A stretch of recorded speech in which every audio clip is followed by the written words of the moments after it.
Her clothes were found strewn around the room. Tragically, 3 of Anna's fingers were behind the ligature. Her head was tilted back.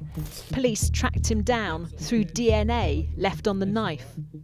In his bedroom, they found this note, a pact with the devil, vowing to kill women, signed in his blood. Autopsies of the girls ruled their deaths as homicides, and their wounds were created by a sharp object. The occult involves mystical, supernatural, and magical powers and practices. A ritual is a religious ceremony that consists of actions performed in a specific order for a specific deity. The following cases were victims of heinous and disturbing cult rituals that will make your blood freeze.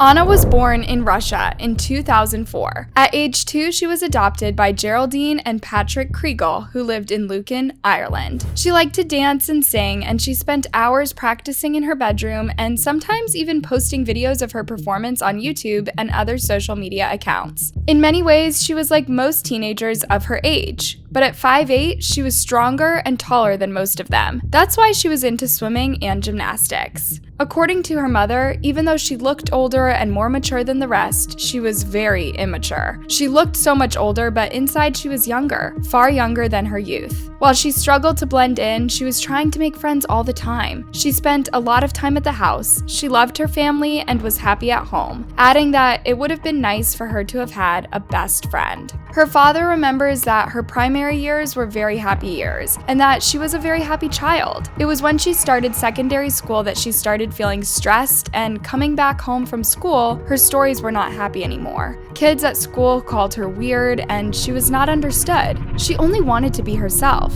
And even though she was disappointed in people, she could not hate anyone, not even her bullies. Just like many other teenagers, she could say the wrong thing, but she would do her best to make friends. What does her mother remember? The day of her disappearance. The last day she kissed her goodbye. The last day she was alive.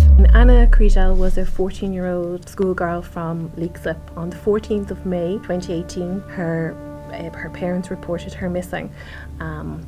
She had left her home with a boy known as Boy B. 3 days later, in an abandoned house in Lucan, her body was found by Gardaí who had been searching the area for her.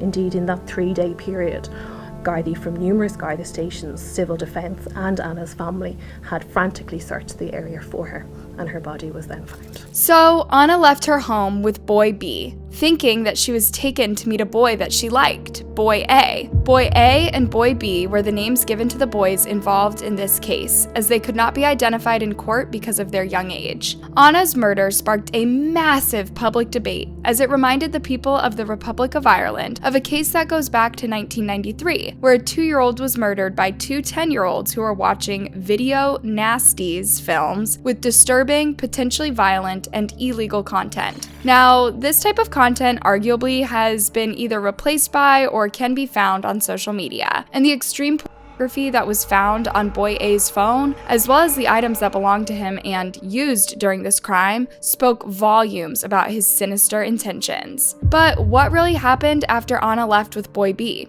Irish Times crime correspondent Conor Gallagher tells us that she was lured to an abandoned farmhouse by one of the boys who would later become known as Boy B.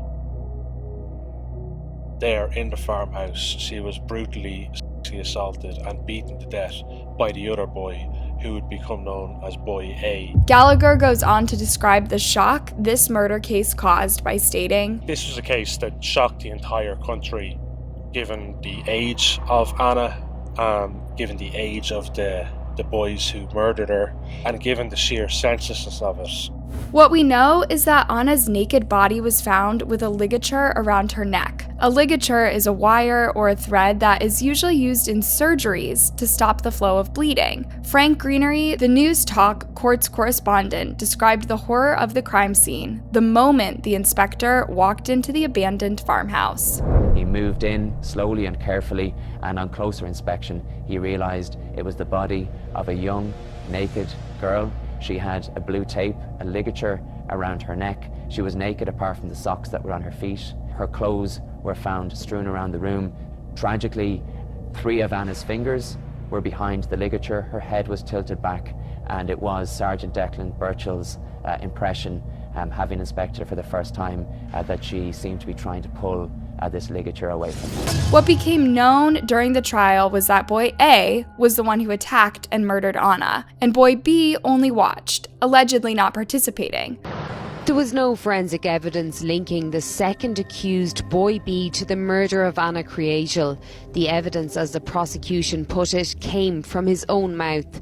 It was the state's case boy B assisted Anna's killer by luring her from her home on May 14th, 2018, bringing her through St. Catherine's Park to an abandoned property at Glenwood House in Lucan. What had been at first a missing persons investigation after the body was found was upgraded to a murder investigation. The two boys, according to witnesses, were the last to have seen her alive, and they were arrested as primary suspects. Boy B claims that he has no knowledge of what was about to happen. He thought that they were going there for relationship purposes, but the detectives described his statements as deeply deceptive, devious lies that kept changing. Finally, he admitted that he was indeed in the house at the time of the murder, but lied because he was deeply ashamed of running away and not sticking up for Anna when he should. He stated, "I didn't know what to do at the moment when I look back now and I realize I should have helped her." After his closing statement, his lawyer justified his lies, claiming that trauma affects people in different ways. Put yourself in the position of seeing what he saw.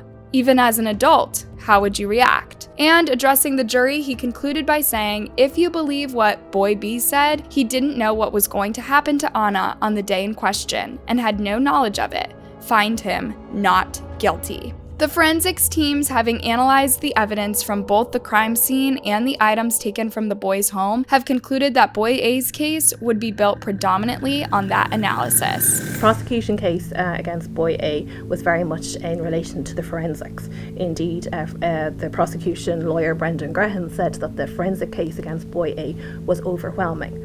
For example, Anna's DNA, her blood, was found on boy A's boots.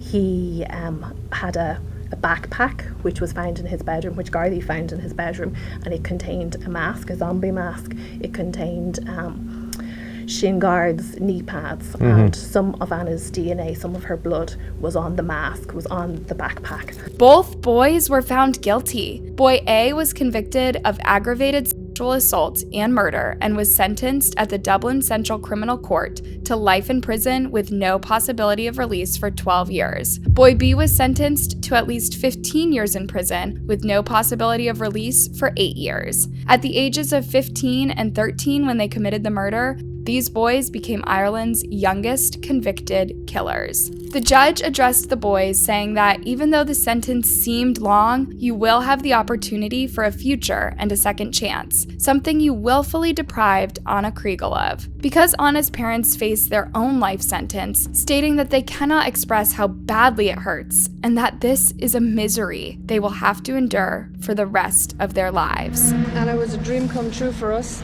and she always will be. She'll stay in our hearts, forever loved and forever cherished. We love you, Anna. Please remember Anna and keep her in your hearts somewhere. But please do the same for Patrick Kriegel, as 4 years later, he passed away. His widow, Geraldine, tearful, said to People, "My darling Patrick couldn't bear the pain of losing his little girl."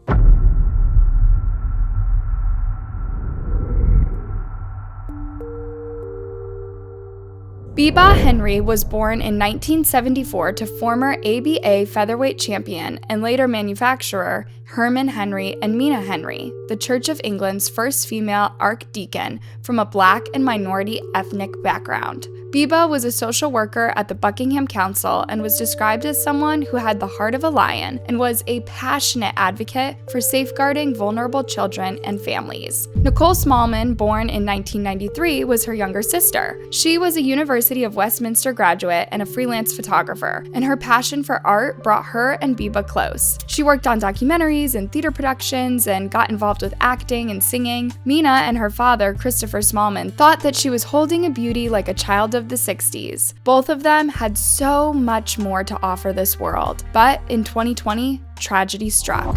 It all revolves around the murders of sisters Biba Henry and Nicole Smallman in the early hours of June the 6th.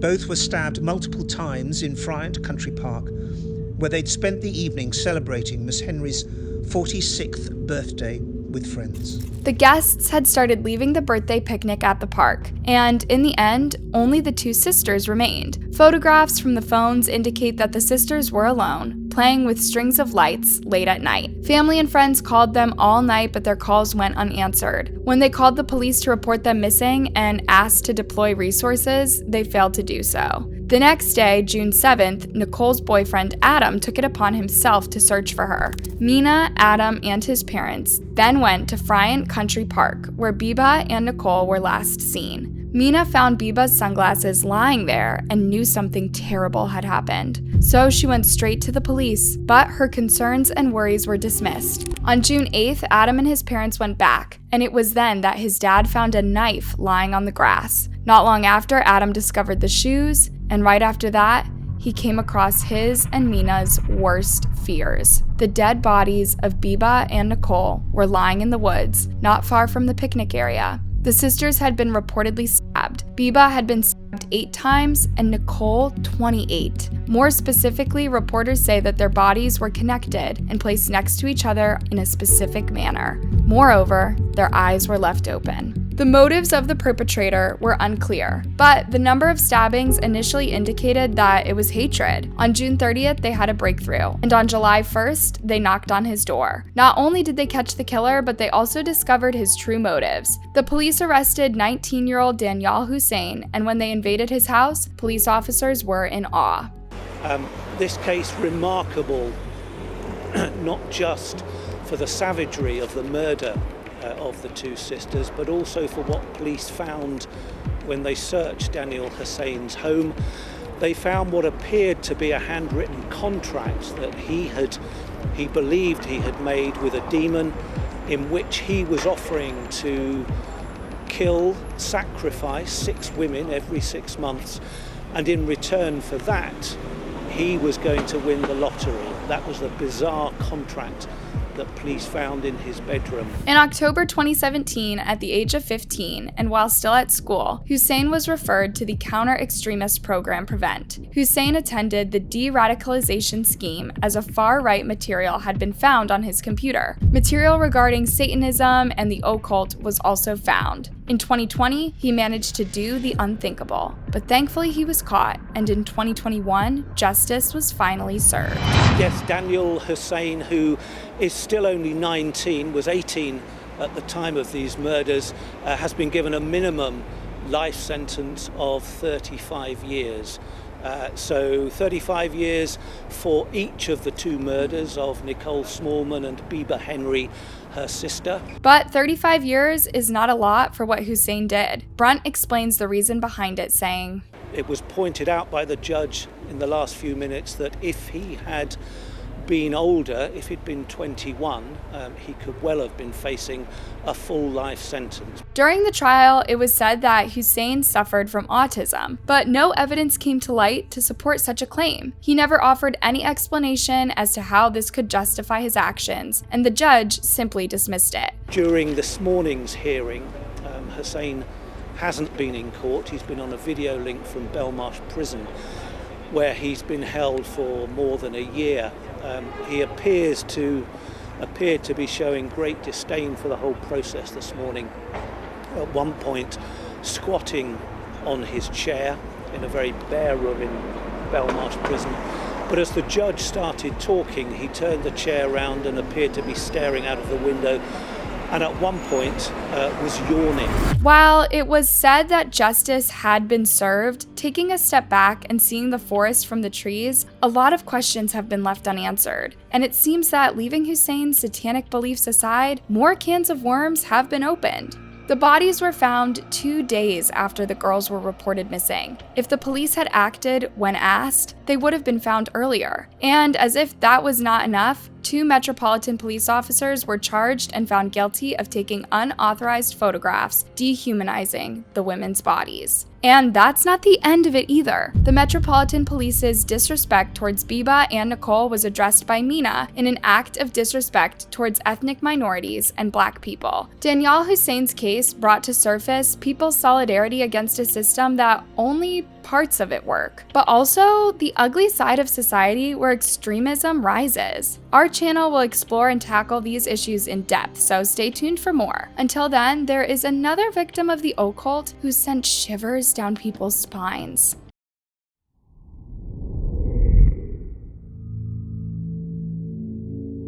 The murders of Abigail Williams and Liberty German, also known as the Delphi murders, ruined the lives of two families and terrified the local community. In a small Indiana town of just 3,000 people, where almost everyone knows everyone, two girls lost their lives to someone who they probably knew. So who did it? How? And why?